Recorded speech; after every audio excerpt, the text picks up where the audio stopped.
वो जब अवतरित होते हैं तो ये जीवों के ऊपर अनुग्रह है, कहते हैं इसमें अनुग्रह स्तन निवृत्तिर आत्मलाभाय चिच्यते।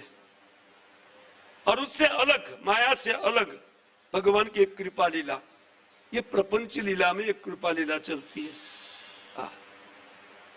हम लोग उनकी प्रपंच लीला में होते हुए भी उनकी कृपा लीला के अंतर्गत है, और जो कृपा लीला के अंतर्गत है उनको सीरियस होकर के सारी बातों को ग्रहण करना चाहिए। और भागवतम को तो एक एक वस्तु पर विचार करके ग्रहण करना चाहिए, अन्यथा शरणागति नहीं आएगी। सवाल नहीं उठता शरणागति का, क्योंकि एक साइड हम भजन चालू है और एक साइड नहीं करने लायक काम भी चालू है, पश्चाताप हो ही नहीं रहा है। पश्चाताप वृत्ति द्वारा भजन जो होता है ना, वो एक भिन्न भजन है जी। हमारे किए पर पश्चाताप होना चाहिए कि इतना समय मैंने बिता दिया, यह किया, अभी भी मेरा समय भोग में बीत रहा है। अपने आप को निंदा करते हुए व्यक्ति को भजन करना चाहिए, अन्यथा कैसे भजन में राग होगा, अनुराग कैसे उत्पन्न होगा। इसलिए हमारा इसे अनुराग रहित भजन चालू है।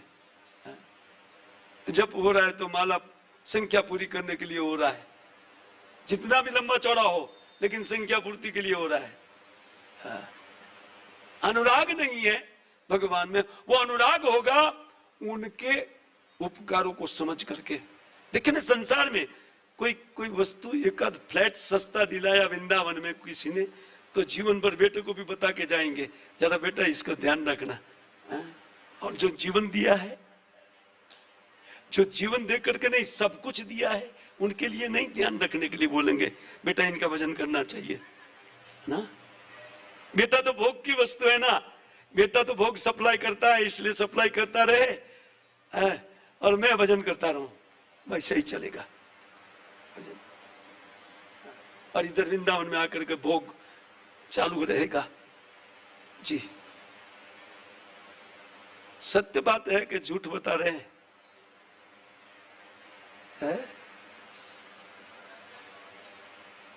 आप तो पंडित लोग हैं, अपने मन को आप जानते हैं ज्यादा, हम तो इतना नहीं समझते हैं, और भगवान समझते हैं। चिष्टतम इति अर्थ। देखिए, बुद्धि इंद्रियों का भगवान ने सर्जन करके जीव को जो इस जगत भोग का मौका दिया ना,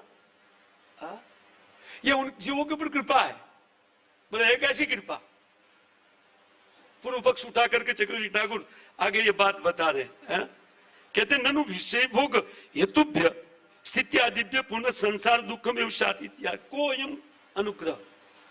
भगवान का अनुग्रह क्या है इसमें, कि जीव को मन बुद्धि अहंकार दे दिया और बारंबार जन्म लेकर के भोग की इच्छा उनके चित्त में है और बारंबार जन्म मृत्यु को प्राप्त हो रहे। क्या कृपा है भगवान का।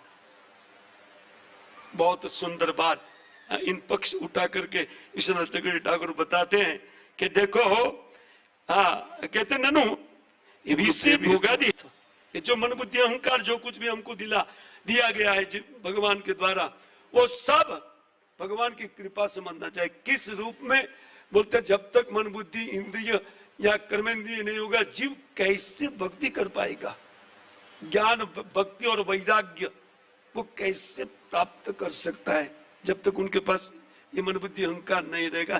तो हम लोग उनको लेकर के ये संसार का भोग करते हैं। हम नफट है, जिनको नाक नहीं है ना, ऐसे बिना नाक वाले हम लोग हैं। क्या है, लज्जा भी नहीं आती, लज्जा भी। देखिए इन भोगों में है ना, भगवान ने सब कुछ दिया, वो भक्ति के लिए दिया है, लेकिन हम लज्जाहीन हो करके, नाक कान है ही नहीं, लज्जा है ही नहीं, भोग कर रहे हैं। वो भक्त लोग लगे हुए हैं, दूसरा तो जोड़ दीजिए यार, क्या क्या आइटम बना है उसको ध्यान में आएगा। प्रसाद में इधर नहीं बुद्धि लगाएंगे, जो बुद्धि दिया है आसक्ति, लेकिन वो जा सकती है, जो आसक्ति है ना वो जा भी सकती है। अगर वो आसक्ति को ट्रांसफर किया जाए भगवान में, उनकी लीला कथा में, जा सकती है। आराम से जा सकती है। देखिए ये कहते बुद्धि इंद्रिय मन प्राणन इत्यादि, वो कहते संसार दुखों में विसारिति, न कहते भगवतो जो लाभात अर्थ चेष्यते, जो भगवान को लाभ करने के लिए जिनकी चेष्टा होती है उनको आसानी के साथ भगवत प्राप्ति हो जाएगा। इसलिए ये मन बुद्धि अहंकार सब कुछ दिया गया है। अब